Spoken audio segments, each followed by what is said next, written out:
मार्तंडराव कापगते स्मृती प्रतिष्ठान साकोलीतर्फे स्मृती सोहळा रामजी कापगते विद्यालय बोद्रा येथे आयोजित करण्यात आले होते। कार्यक्रमाचे अध्यक्षस्थानी साकोलीचे नगराध्यक्ष देवश्री कापगते होते, तर उद्घाटक पाहुणे म्हणून जिल्हा परिषद सदस्य अविनाश ब्राह्मणकर होते, तर प्रमुख अतिथी म्हणून जिल्हा परिषद सदस्य वनिता डोळे, नगरसेवक प्रीती डोंगरवार, सोनू बैरागी, नयन पटेल, पंचायत समिती सदस्य होमराज कापगते, सरपंच उषा डोंगरवार, सरपंच छाया कापगते, मुख्याध्यापक अर्चना बावने इत्यादी मान्यवरांच्या उपस्थितीत कार्यक्रम संपन्न झाला। शेतकरी पुरस्कार म्हणून सरिता सुनील फुंडे, शिक्षक पुरस्कार म्हणून नरेंद्र चौधरी, महिला पुरस्कार म्हणून पुष्पताई कापगते व ज्येष्ठ नागरिक पुरस्कार म्हणून आनंदराव चिचामे, पतिराम कापगते, वासुदेव वाडीभस्मे, शेखर निर्वाण यांना शाल, श्रीफळ व स्मृतिचिन्ह देऊन सन्मानित करण्यात आले। कार्यक्रमाचे प्रास्ताविक म्हणून होमराज कापगते यांनी सांगितले की माणसाने माणुसकी जपावी, धनसंपत्ती महत्वाची नसून आपले कार्य लाख मोलाचे महत्वाचे आहे असे मत व्यक्त केले। संचालन अर्चना बावने व रुपेश कापगते यांनी केले।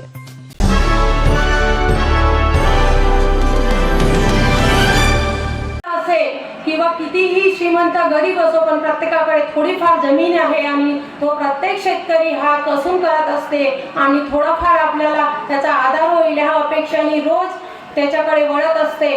शेतकऱ्याला माहित आहे आपल्याला बेनिफिट मिळत नाही, पण तरी तो करतो, कारण की त्याला माहित आहे की शेतकरी हा दिलदार माणूस आहे आणि हा कुठेच कमी पडत नाही।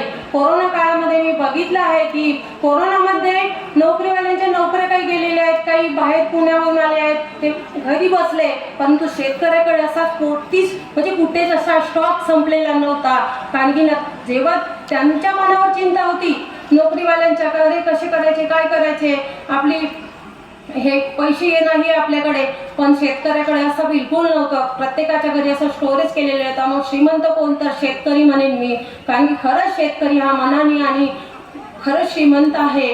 आणि मला विद्यार्थ्यांवर बोलायचं आहे, मला असं वाटतं की देशाचा जर नागरिक म्हटलं आणि शिल्पकार म्हटलं तर हे मुलं आहेत, आणि मुलं म्हटले की ही देवाघरचे फुलं आहेत, आणि म्हणून मला असं वाटते की प्रत्येक पाल्यांनी आपल्या मुलांना जपायला पाहिजे।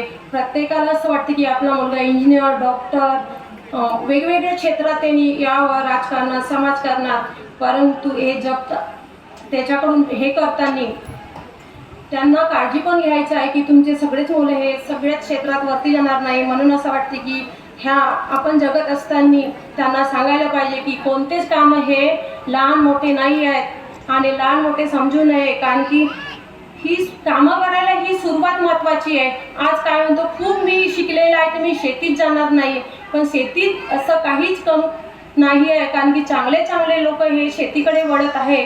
आणि सगळ्यात मला भविष्यात असा वेध घेतो मी की प्रत्येकाला शेतीकडे वळायला लागेल। शेती जर नसेल तर आपल्या देशाचे काय हाल होणार। शेती आहे म्हणून आपल्याला खायला प्यायला छान ताज्या भाज्या मिळतात। महिला मंडळाच्या माध्यमातून ते सामाजिक क्षेत्रामध्ये काम करीत असतात, त्या सुद्धा सामाजिक राजकीय क्षेत्रामध्ये अग्रेसर आहेत। या ठिकाणी सोनू बैरागी, मी नेहमी त्याचं नाव घेतो, अपक्ष म्हणून तो आता नुकत्याच झालेल्या निवडणुकीमध्ये आला, तो आमच्या शाळेचा विद्यार्थी आहे, माजी विद्यार्थी आहे। मला अभिमान वाटतो की अपक्ष राहून सुद्धा चांगल्या चांगल्या लोकांना त्यांनी पाणी पाजलं आणि एक नवीन नौखा तरुण मंडळ मित्र विद्यार्थी आज साकोली नगर परिषदेचा नगरसेवक म्हणून राजकीय कामात तो अग्रेसर आहे। कोणत्याही कामात असो, मी त्याला 1.5-2 वर्षापासून ओळखतो। कोणाचा राशन कार्ड काढायचं असेल, कोणाचं पंचायत समितीचं काम असेल, कोणाचा तहसील ऑफिसमध्ये काम असेल, कोणाचं आरोग्य विभागाचे काम असेल, त्यांनी 1.5 वर्षापासून मेहनत घेतली आणि त्याचा फळ त्याला मिळाला। या ठिकाणी प्रीतीताई डोंगरवार आहेत, त्या उत्कृष्ट योगा चालवतात, त्या सुद्धा आता नवनिर्वाचित आपल्या नगर परिषदेच्या नगरसेवक म्हणून निवडून आलेले आहेत।